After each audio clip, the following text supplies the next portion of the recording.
بسم اللہ الرحمن الرحیم۔ السلام علیکم ورحمۃ اللہ وبرکاتہ۔ میں وجیہ الرحمن، آپ کا ساتھی، آپ کا دوست، آپ کا معاون۔ پچھلے سبق میں ہم نے پڑھا تھا کہ مبتدا اور خبر میں سے مبتدا اکثر معرفہ اور خبر اکثر نکرہ ہوا کرتی ہے۔ تو اب سوال یہ پیدا ہوتا ہے کہ معرفہ کیا ہے اور نکرہ کیا ہے۔ تو اس سبق میں ہم آج اسی چیز کو یعنی معرفہ اور نکرہ کو پڑھیں گے کہ معرفہ کیا ہوتا ہے اور نکرہ کیا ہوتا ہے۔ عربی زبان میں ہر اسم یا تو معرفہ ہوگا یا نکرہ ہوگا، یعنی لفظ کی 3 قسمیں ہیں: اسم، فعل اور حرف۔ تو معرفہ اور نکرہ کا تعلق فعل اور حرف سے نہیں بلکہ اسم سے ہے، یعنی ہر اسم یا تو معرفہ ہوگا یا نکرہ ہوگا۔ اس کو ہم مثال سے سمجھیں گے۔ جب ہم کتاب کہتے ہیں، کتاب، تو اس سے کوئی بھی کتاب مراد ہو سکتی ہے، یہ نکرہ ہے۔ لیکن جب ہم کہتے ہیں کہ فلاں کی کتاب یا فلاں کتاب یا یہ کتاب، تو ایسی صورت میں وہ معرفہ ہو جاتا ہے۔ تو اس تفصیل سے آپ کو کچھ اندازہ ہو گیا کہ جب نکرہ سے جب وہ چیز معرفہ میں جاتی ہے تو کچھ حد تک ایک تخصیص پیدا ہو جاتی ہے، تو ایسی صورت میں وہ معرفہ بن جاتا ہے۔ تو آئیے اب ہم نکرہ اور معرفہ کی بحث کو تفصیل سے پڑھتے ہیں اور ملاحظہ کرتے ہیں۔ عربی گرامر میں جو بحث آج ہم پڑھنے جا رہے ہیں وہ ہے معرفہ اور نکرہ۔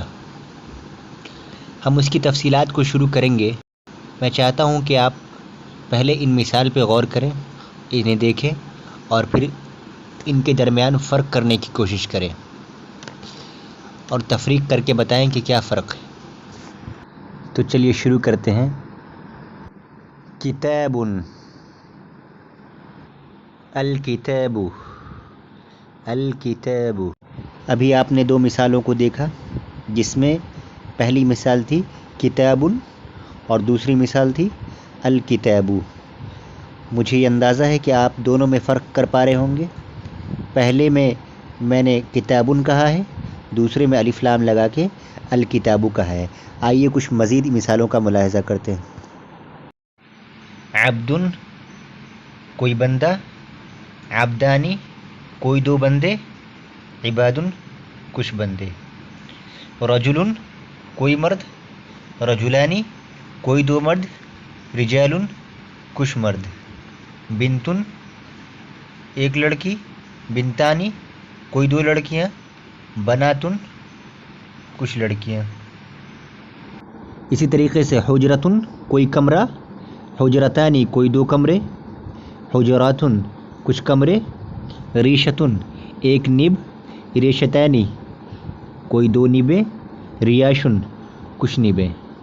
یہ نکرہ کی واحد، تثنیہ اور جمع کی مثال ہے۔ آئیے اب ہم اسی طریقے سے کچھ معرفہ کی مثالوں کو غور کریں، اس کے واحد، تثنیہ اور جمع کی مثالیں۔ العبد، بندہ، العبدانی، 2 بندے، العباد، بہت سارے بندے، الرجل، مرد، الرجلانی، 2 مرد، الرجال، بہت سارے مرد، البنت، لڑکی، البنتانی، 2 لڑکیاں، البنات، بہت ساری لڑکیاں۔ ٹھیک اسی طریقے سے الحجرۃ، کمرہ، الحجرتانی، 2 کمرے، الحجرات، بہت سارے کمرے، الریشۃ، نب، الریشتانی، 2 نبیں، الریاش، بہت ساری نبیں۔ یہ معرفہ کے واحد، تثنیہ اور جمع ہونے کی مثالیں ہیں۔ تو اب پہلے گروپ جو کہ نکرہ کی مثال میں نے آپ کو بیان کی، اس میں جو سب سے پہلی مثال جو میں نے پیش کی تھی عبدن، اس پہ غور کیجئے اور یہ چیز سوچئے کہ عبدن بول کر آپ کسی خاص بندے کو پہچاننے کی کوشش کر رہے ہیں؟ ہرگز نہیں، کیونکہ عبدن کا مطلب کوئی بندہ۔ جب میں نے کہہ دیا کوئی بندہ تو اس میں کسی خاص شخص کا خیال نہیں آیا، کوئی بندہ ہو سکتا ہے۔ ظاہر ہے اس قسم کا خیال پیدا نہیں ہوا اور اس سے کوئی خاص ذات ذہن میں نہیں بن سکتی۔ اسی طرح عبدانی، کوئی 2 بندے، عام، یعنی غیر پہچانے ہوئے بندے ذہن میں آتے ہیں۔ میں نے جب آپ سے کہہ دیا کوئی 2 بندے چلے آؤ تو کوئی بھی آ جاؤ۔ یہی حال عبادن کا ہے، کچھ بندے، جس سے جانی پہچانی صورت ذہن میں نہیں بن رہی ہے۔ اس طرح کی چیزوں کو ہم نکرہ کہتے ہیں۔ اسی لیے ایسا ہر اسم جس سے کوئی خاص شخص کے بارے میں، کوئی خاص چیز کے بارے میں ذہن میں کوئی شکل نہ بنے یا اس کا ذہن میں کوئی خاص نام سمجھ میں نہ آئے تو اسے ہم کیا کہتے ہیں؟ نکرہ۔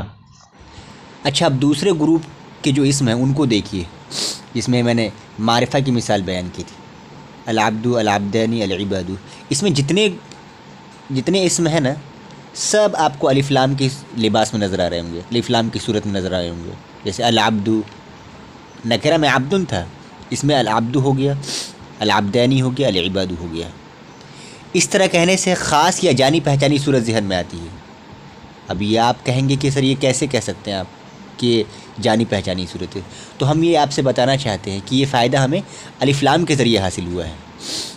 یعنی کہ العبد میں جو الف لام دیکھ رہے ہیں آپ، یہ اس الف لام کے ذریعے ہم یہ کہہ سکتے ہیں کہ کوئی خاص بندہ، اسی لیے اسلام کو لام تعریف کہتے ہیں۔ تو خلاصہ کلام یہ ہے کہ نکرہ اسے کہتے ہیں جو کسی غیر معین چیز پہ دلالت کرے، جس سے کسی خاص چیز کا نہ پتہ چلے۔ انڈیفینٹ، مثلا فرس کوئی گھوڑا، کتاب کوئی کتاب، بلد کوئی شہر۔ اس کے علاوہ معرفہ وہ اسم ہے جو کسی معین و مخصوص چیز کو بتائے، جو کسی معین چیز پہ دلالت کرے، معین شخص پر، معین جگہ پر۔ جیسے الکتاب کوئی خاص کتاب، الفرس کوئی مخصوص گھوڑا، دہلی مخصوص شہر کا نام، خالد مخصوص شخص کا نام۔ اب ہم ذکر کریں گے اس میں معرفہ کی اقسام کے بارے میں۔ اس میں معرفہ کی 7 قسمیں ہیں، تفصیل سے اس کو ہم بحث کریں گے، اور پہلے میں ان 7 قسموں کو آپ کو بتا دیتا ہوں کون کون ہیں۔ پہلا عالم، دوسرا معرف باللام، تیسرا اسم ضمیر، چوتھا اسم اشارہ، پانچواں اسم موصول، چھٹا منادا، ساتواں مضاف الی المعرفہ۔ آئیے اب ہم تفصیل سے ان تمام 7 اقسام کے بارے میں بیان کرتے ہیں۔ میں نے آپ سے بتایا تھا کہ اس معرفہ کی 7 قسمیں ہیں۔ پہلا عالم ہے۔ عالم کیا ہوتا ہے؟ کسی بھی شخص یا جگہ کے خاص نام کو، پراپر ناؤن جسے ہم کہتے ہیں انگلش میں، افراد و اشخاص اور شہر وغیرہ کے خصوصی نام، جیسے خالد شخص کا نام ہوتا ہے پراپر، محمود، دہلی، مکہ، المدینہ، مصر، یہ معرفہ ہوتے ہیں۔ مینس یہ معین شخص پہ دلالت کرتے ہیں۔ اس میں معرفہ کی 7 قسموں میں سے دوسری قسم معرف باللام تھی۔ معرف باللام کسے کہتے ہیں؟ یعنی ہر وہ اسم جو الف لام کے ذریعے معرفہ بنا لیا گیا ہو، جیسے البیت، الکتاب۔ الف لام کو حرف تعریف بھی کہا جاتا ہے۔ حرف تعریف مطلب یعنی معرفہ بنانے والا حرف۔ جب بھی آپ چاہیں کہ کسی نکرہ کو معرفہ بنانا تو بہت آسان ہے، سمپلی الف لام داخل کر دے، وہ معرفہ بن جائے گا۔ جیسے رجل سے الرجل، ولد سے الولد۔ ایک چیز بات بہت امپورٹنٹ ہے، وہ یہ یاد رکھیے، ذہن میں رکھیے کہ جب جس لفظ پر الف لام داخل ہو اس پر تنوین کبھی نہیں آ سکتی۔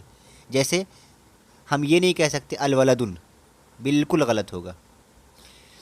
دوسری بات، اور جو عالم ہے اس پر الف لام داخل نہیں ہوتا ہے۔ پہلے میں نے کہا جو الف لام ہوتا ہے اس پر تنوین نہیں ہوتی، اور اب کہہ رہا ہوں جو عالم ہوتا ہے اس پر الف لام داخل نہیں ہوتا، سوائے ایکسیپشنز بتا رہا ہوں ان ناموں کے جن پر آلریڈی پہلے سے ہی، شروع سے ہی الف لام باقی رہ گیا ہے۔ جیسے المدینہ تو ہمیشہ سے استعمال ہوا، العراق، البصرہ، یہ شروع سے ہی اس پر داخل ہیں، تو یہ ایکسیپشنز رول کے اندر آئیں گے، اپوات جسے ہم کہتے ہیں مستثنی کے قسم میں سے آ جائیں گے۔ تو یہ دوسری قسم ہے معرف باللام، جس کو الف لام کے ذریعے معرفہ بنا لیا گیا ہو۔ اس میں معرفہ کی 7 قسموں میں سے تیسری بہت اہم قسم اسم ضمیر ہے۔ اسم ضمیر کیا ہوتی ہے؟ جو کسی اسم خاص کے بدلے استعمال کی جاتی ہے۔ جیسے میں کہوں میرے پاس زید آیا اور اس نے یہ کہا، میں بار بار زید کا نام نہیں لیتا ہوں، اس لیے اس کے بدلے میں وہ کہتا ہوں۔ کبھی میں کہتا ہوں میں، تم، وہ، یہ ضمیریں ہیں۔ تو